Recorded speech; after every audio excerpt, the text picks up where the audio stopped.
Hi, this is Nightline and I'm Muhammed Ahmad Hamdan, news making the headlines. 2025 budget, PM set to unveil Madani government's development plans. And Dewan Rakyat passes amendments to citizenship law.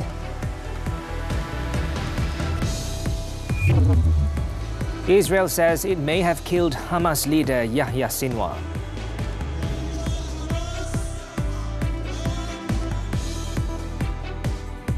Good morning. Datuk Seri Anwar Ibrahim took some time on Thursday to check on the final preparations for the 2025 budget at the Finance Ministry in Putrajaya. The Prime Minister arrived at 9:40 a.m. and was greeted by Second Finance Minister Datuk Seri Amir Hamzah Azizan, Deputy Finance Minister Lim Hui Ying and Treasury Secretary General Datuk Johan Mahmud Merican. Anwar spent about 30 minutes to meet with the ministry staff involved in preparing the 2025 budget. He also toured the operations area in the main hall of the ministry and signed documents related to the 2025 budget, which will be presented in the Dewan Rakyat on Friday. Anwar also took commemorative photos with the top management of the budget teams at the main lobby.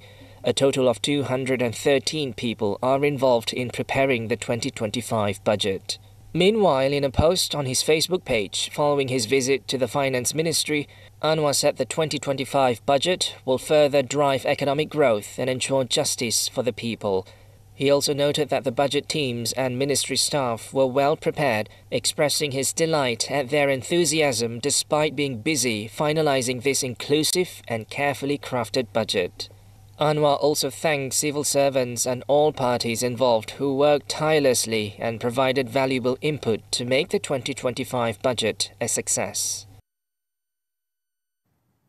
At 4 p.m. on Friday, the Prime Minister is set to unveil the 2025 budget. Datuk Seri Anwar, who is also the Finance Minister, will announce the Madani government's strategies to raise the people's living standards and advance the country's development. The 2025 budget is the Madani government's third national budget, marking the final budget under the 12th Malaysia Plan. It is also expected to set the stage for the upcoming 13th Malaysia Plan, which runs through from 2026 to 2030. For Anwar, the presentation of the budget on Friday will take Malaysia one more step towards the vision of a bold and fair Madani economy framework. The 2025 budget aims to balance economic growth with targeted measures to support households, businesses and key economic sectors while maintaining fiscal discipline. It is also expected to address pressing challenges such as cost of living pressures, wage stagnation, inflation and the green transition.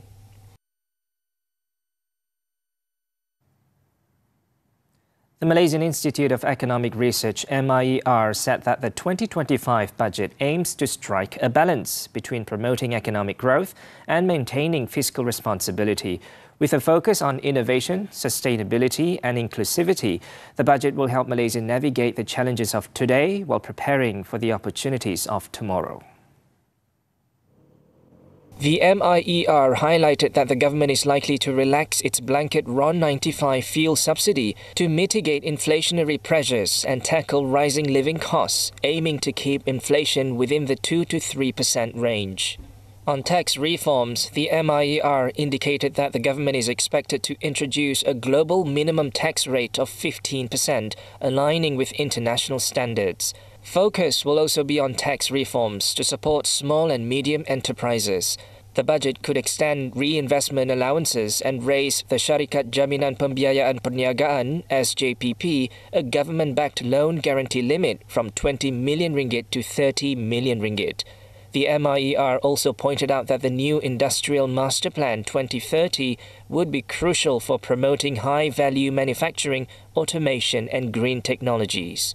Furthermore, the budget is expected to prioritize automation, artificial intelligence, AI, and digitalization, with government support directed toward high-value industries such as startups, tech innovation, solar panel development, and electric vehicle infrastructure, positioning Malaysia as a regional leader under the Madani economy framework. Now, as businesses grow more confident and investments rise, the Madani government's strategic policies appear to be driving broader progress, positioning Malaysia for long-term prosperity and greater economic resilience.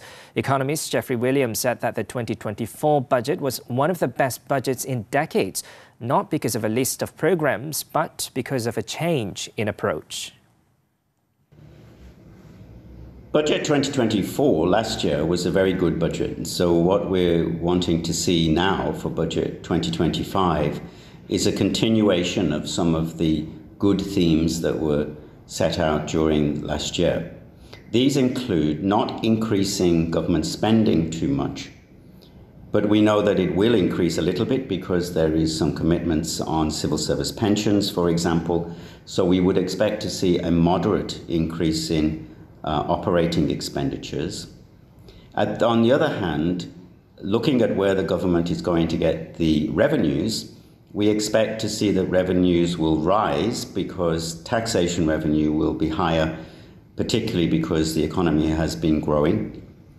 And there were some small changes in taxation introduced last year, and the benefits of those will be seen this year. And we're looking forward to seeing whether Dr. Sri Anwar can give us another great budget for 2025 following the very great budget that he gave us in 2024.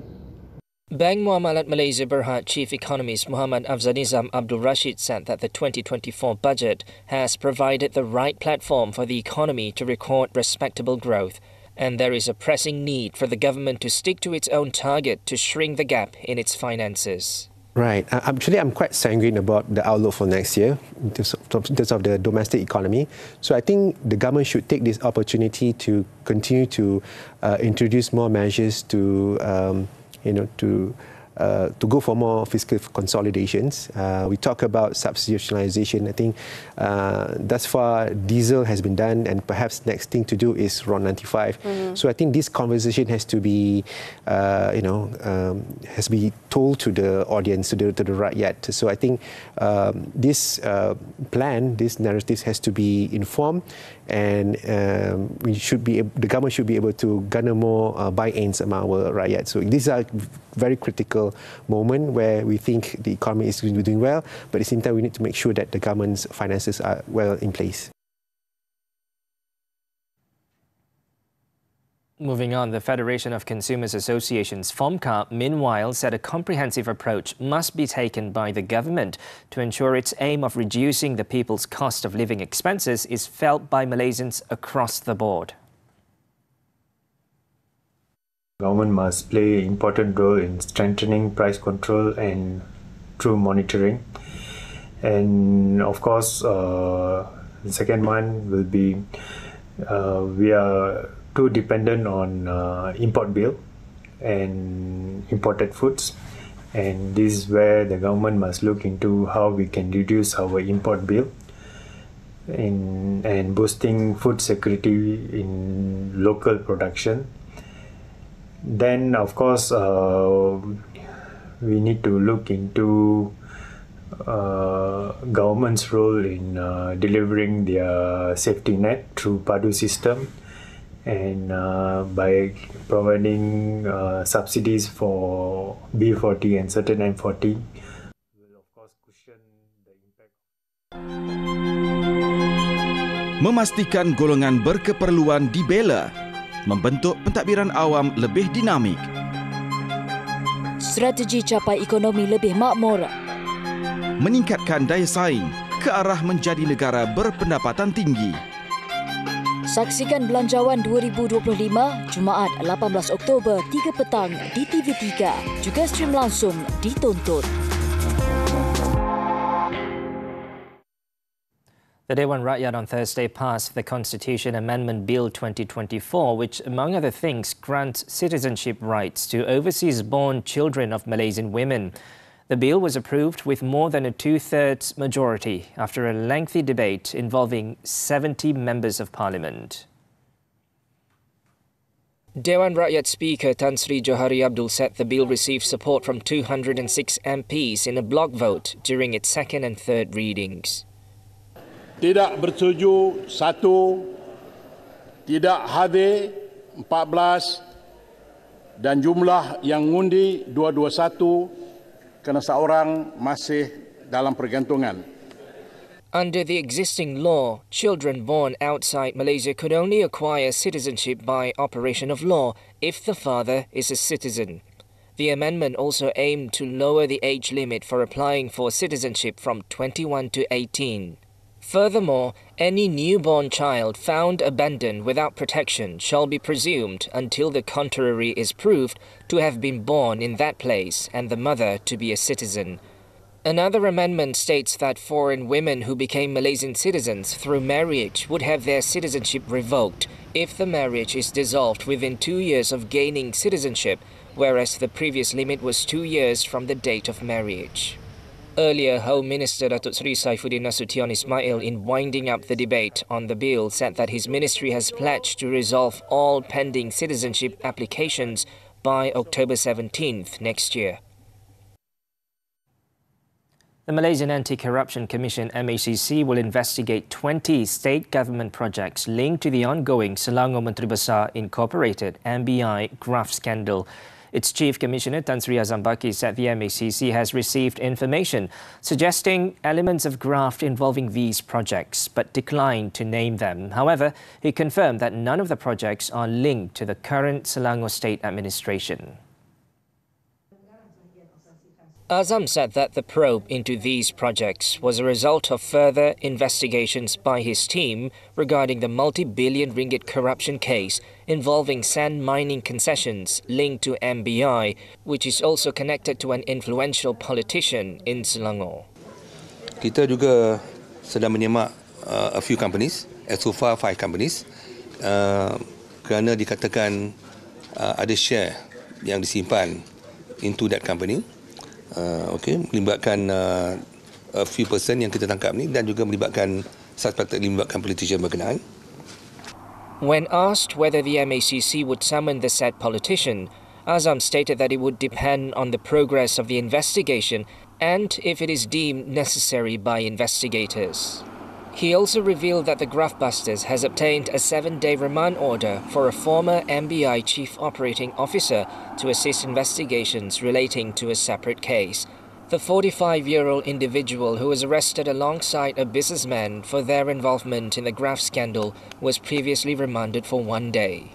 Azam also stated that the MACC has seized another 600,000 ringgit discovered during raids on 6 more premises in the Klang Valley on Wednesday in connection with the probe. As of Thursday, more than 18 individuals have been summoned to provide their statements. Azam also did not rule out the possibility of new arrests in the future. He also denied that the investigation into the case was politically motivated. The personal data of millions of Malaysians were believed to have been offered on the dark web by a locally run syndicate. A collaborative effort between the Federal Commercial Crime Investigation Department, Cybersecurity Malaysia and Personal Data Protection Commission led to the discovery of a website containing over 400 million pieces of personal data involving names, identification numbers, addresses, bank account numbers and telephone numbers. Federal CCID Director Datuk Seri Ramli Muhammad Yusof said they launched a series of raids within the Klang Valley beginning September 5th, where they arrested 5 people, including 2 men believed to be the brains of the operation. Based on checks, one of the suspects, a Pakistani man who has been in Malaysia for over 10 years, was responsible for hacking into a number of databases together with a local man. The 47-year-old Pakistani man has been charged under Section 130(4) of the Personal Data Protection Act for allegedly selling personal data. The 4 others, including 3 men believed to be illegal debt collectors, have since been released on bail. Commenting on the website containing the stolen data, Ramli said access to the portal was granted to those interested for between 200 ringgit and 800 ringgit monthly. Willing buyers could also purchase the data for between 1 ringgit and 50 cent and 2 ringgit each. Japan's ruling party faces majority challenge in election. These and more from the Foreign Front when we return. DH958, runway 14 right. Gentlemen, DH958. Cabin crew, proceed to the landing. Thank you for choosing Fly FM.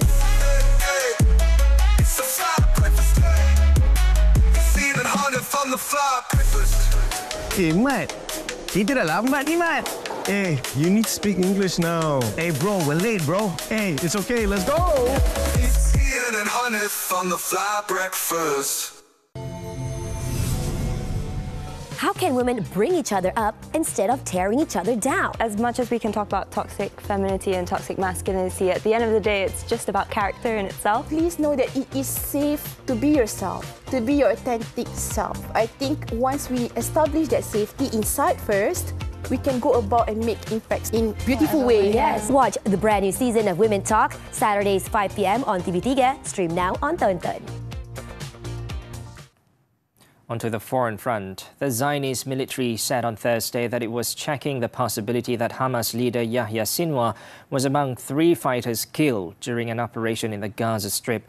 It was reported that the incident occurred during a ground operation in the city of Rafah in the southern Gaza Strip, during which Zionist troops killed 3 fighters and took their bodies. Visual evidence suggested it was likely that one of the men was Sinwar, and DNA tests were being conducted. So far, there was no immediate comment from Hamas. Previously, leader of Hamas in the Gaza Strip, Sinwar, was named as its overall leader following the assassination of former political chief Ismail Haniyeh in Tehran in July. In the meantime, Zionist strikes in Gaza have killed at least 28 Palestinians, including children, at a school sheltering displaced people in Gaza's Jabalia camp.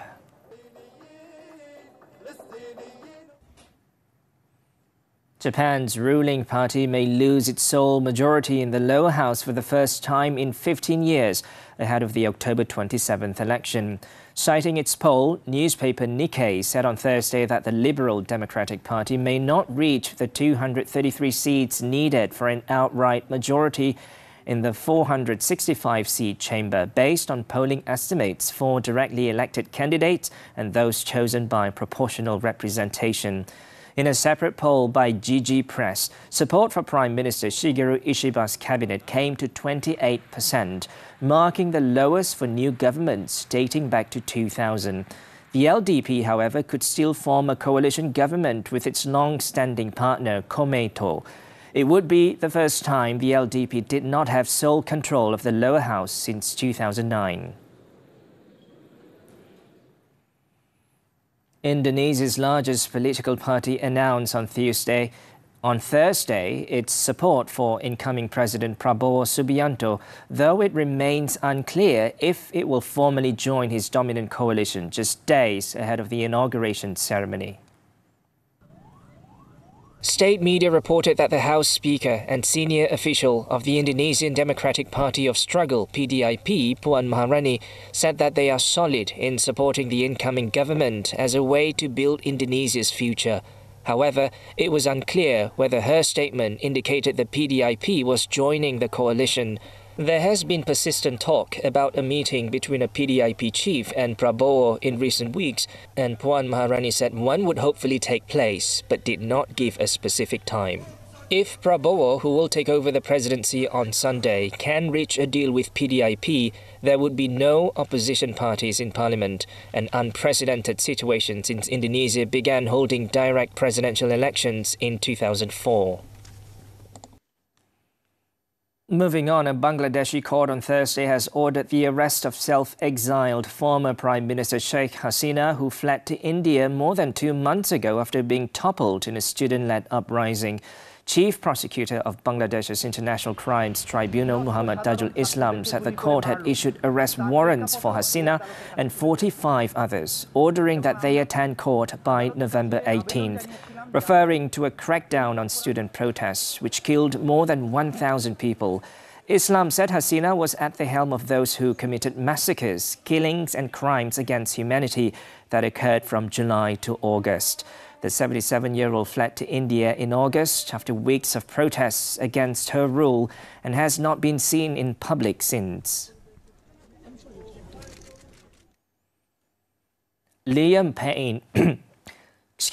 Liam Payne, a former member of the globally popular One Direction pop group, has died at the age of 31. According to authorities in the Argentinian capital of Buenos Aires, Payne fell from the third floor of the Casa Sur Hotel in the trendy Palermo neighborhood on Wednesday. He sustained extremely serious injuries and was pronounced dead at the scene. It was earlier reported that police were called to the hotel in response to a report of an aggressive man who could be under the influence of drugs or alcohol. Upon arrival, officials were informed that a loud sound had been heard in an interior courtyard shortly after they discovered a body there. Further details have not yet been released, and authorities are still investigating the incident.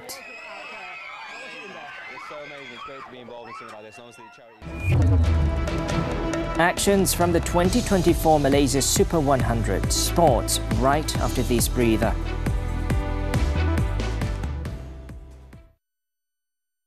Saya berjanji akan menolong orang pada setiap masa menurut undang-undang pengakap. Jangan sekali-kali memperkecilkan kebolehan budak pengakap tau. Tak boleh harap pengakaplah kunun. Pantang pendekar, janji dia mungkin. Saya tak pernah ada kawan yang cantik macam Cik. Pergilah balik kat dunia awak sendiri. Saya dah tak kacau awak dah. Reza, GTR.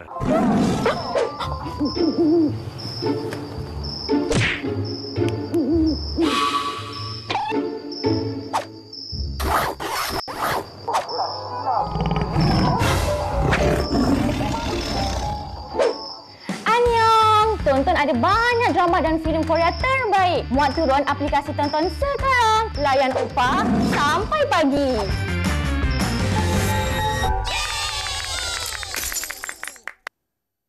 We're back with sports. Badminton, the 2024 Denmark Open.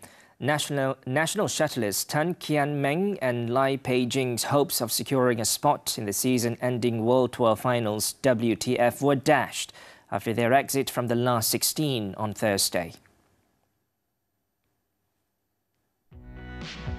The world number 17 pair fought valiantly but fell 21-16, 18-21, 16-21 to Paris Olympic silver medalists Kim Won-ho, Jeong Na-yoon in a 60-minute mixed doubles battle.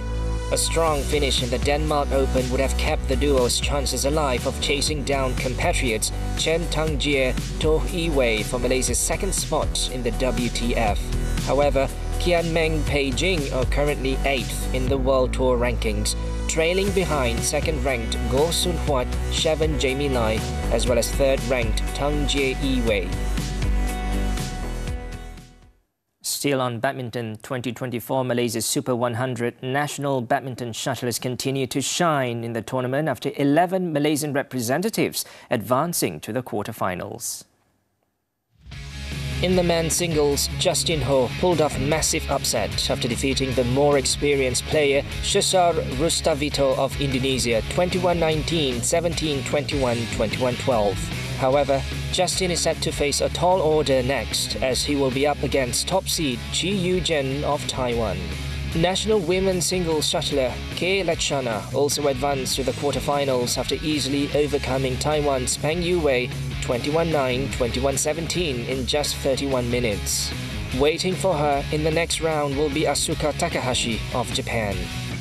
Joining them in the next round will be women's doubles pair Teo Mei Sing and Go Pei Ki.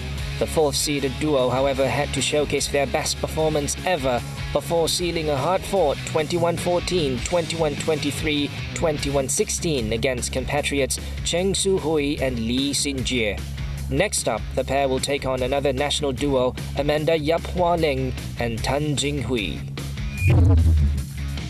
However, it was the end of the road for men's doubles pair Aaron Tai and Kang Kai-sing, as the recent World Junior Champions were shown the exit by Taiwan's Wu Xuan-yi, Ye Hongwei 16-21, 19-21 in just 30 minutes.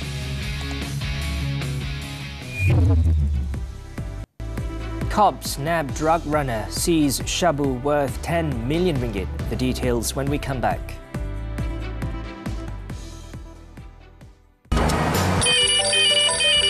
Hello, apa khabar? Tengok buat apa tu? Hey, dah ready ke untuk generasi show Geng Boomers dah lama ready. Alah, tanya Kak Jen why. We are ready when you are ready. Cakap apa ni? Kita ni Gen Z tau. Mestilah kita orang terpaling ready. Dahlah, main nak buat live ni. Jumpa nanti. Generasi Showdown, Gen yang real. Semangat yang jitu pastinya menjanjikan sebuah kejayaan. Kalau nak berjaya, memang kita kena lalu kesusahan tu. Sebab konsisten training tu yang penting. Bila kita bertanding, kita bukannya bertanding dengan orang lain, tapi kita lawan target kita sendiri. Selepas saya didiagnos, yang paling drastik adalah transisi hidup sebagai pelajar perubatan kepada pesakit barang payudara. Biasanya annually kita akan ada collection wedding. Fokusnya adalah lebih kepada baju pernikahan ready to wear. Welcome back. Police seized 315 kilograms of shabu, estimated to be worth 10 million ringgit, following the arrest of a local man believed to be a runner for a drug trafficking syndicate during a raid in Kajang, Selangor on Saturday night. Bukit Aman Narcotics Crime Investigation Department NCID Director Datuk Seri Kau Kok Chin said the operation was conducted at the parking lot of a fast food outlet in Kajang Perdana at 8:38 p.m. According to Kau, the drugs were discovered inside 15 sacks of rice containing 20 packets of herbal tea, each filled with shabu, which were kept in a sports utility vehicle driven by the 25-year-old suspect. Setiap kali dia hantar kepada tiap-tiap pembeli, dia akan dapat 10,000. Initial investigations revealed the syndicate has been active since the beginning of the year and used vehicles to transport the drugs before distributing them to buyers in the Klang Valley. It is also believed that the syndicate obtained its drug supply from a neighbouring country before smuggling it through the East Coast states. The seized shabu could have potentially catered to 1.58 million drug users if it had reached the streets. A suspect who also tested positive for shabu and had 6 prior records for drug and criminal offences has been remanded until Friday to assist investigations under the Dangerous Drugs Act. A 12-year-old girl who was reported missing from her home in Klang on October 8th is believed to have been molested and nearly sold to a prostitution ring in Chowkit. Selangor Police Chief Datuk Hussein Omar Han said investigations revealed that the victim was taken to an apartment in Setia Alam where she was molested by 2 suspects aged 13 and 23 over a span of 4 days while being held captive. Dan apabila pihak polis telah mewawarkan berita kehilangan ini, sindiket yang nak membeli tak jadi beli. Jadi mereka bawa balik mangsa ni dan mereka minta mangsa ni balik. He explained that she was sent home via an e-hailing service. Hussein said the victim was given an e-cigarette laced with intoxicants before being molested. He added that there were signs of physical abuse that were not severe. Police have arrested 6 people, including the 2 suspected of molesting the girl. 2 of the suspects were known to the victim. And lastly, in Kedah, a contractor and his nephew were jointly charged at the Jitra Magistrates Court on Thursday with murdering Felkra retiree Sabari Baharum last month. Both 38-year-old Mazwan Hanafi and 26-year-old Muhammad Ashraf Idris only nodded in understanding when the charge was read out before Magistrate Nurul Huda Idris. No plea was recorded as murder cases fall under the jurisdiction of the High Court. The duo were accused of killing 62-year-old Sabari at a bridge in Kampung Empa, Kubang Pasu on September 4th. The offence under the Penal Code carries the death penalty or a maximum of 40 years imprisonment with whipping. The court fixed January 5th next year for case remention. Sabari was reportedly missing since September 4th before his burnt-out car was found in Belantik, Sik on September 20th. The 2 men were arrested following the discovery of suspicious money transfers from Sabari's account after his disappearance.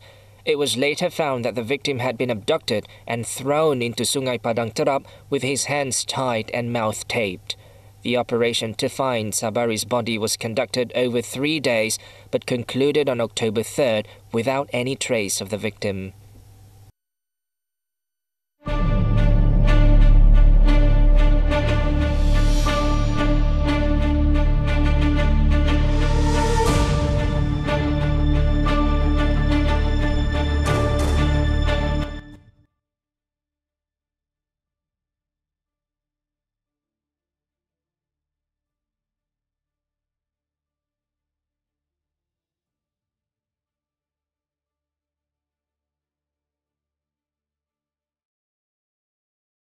Nightline draws to a close this time around. Before we leave, let's take a look at 15 of the world's most talented Lego builders who have been invited to the home of the Lego brick to showcase their unique creations at an annual Masterpiece Gallery exhibition at the Lego House in Buletin, Denmark.